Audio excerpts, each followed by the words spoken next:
This nigga like balls in his mouth. Straight ball sacks in his jaw. Millie Bobby Brown head ass boy. Your ugly ass boy. Nigga wanna be a whole drag queen boy. 11 from Stranger Things like shit boy. Okay, now on a real though, I don't understand why there's so much hate when it comes to this. Okay, Millie Bobby Brown, I mean Chris Tyson wanted to transition into a woman. Okay, all right. That's on him. You know, you guys know how I feel about this whole transitioning thing. I personally feel like it's a mental illness.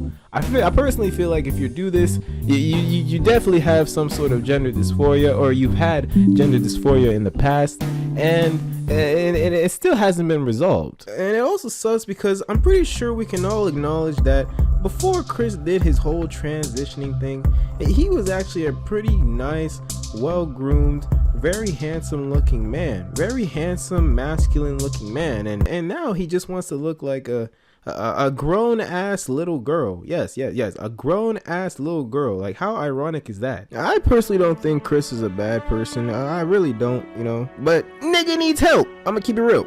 But at the end of the day, why should I care what another nigga does with his body? Sure, I'm still gonna make fun of him, you know, for content purposes. But realistically speaking, do I, a random nigga, give that much of a fuck about what another man does with his body? I'll answer that for you.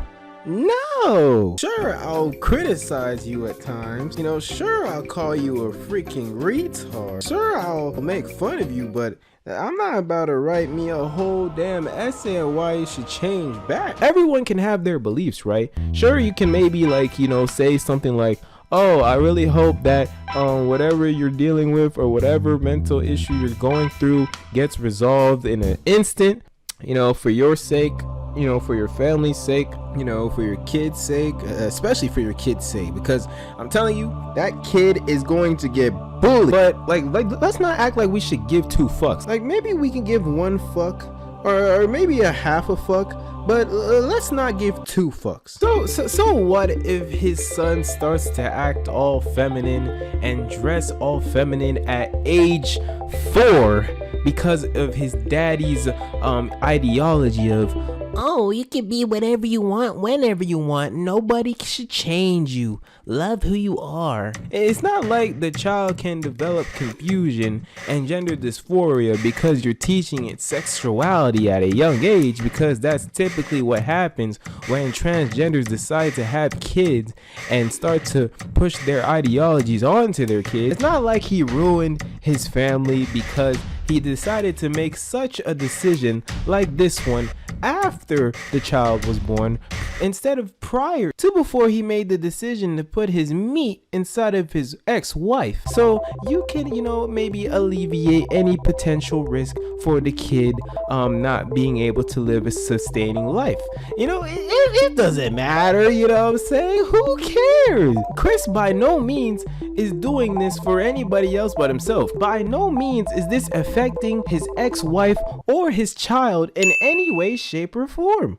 Ladies and gentlemen in the audience tonight, let's give Chris a big round of applause. Come on, let's do it. Like, let's celebrate his accomplishments. Yes, celebrating yet another delusional tactic to brainwash kids. Yes. Let's go. I love you, Chris. You're my favorite content creator. Real trap shit.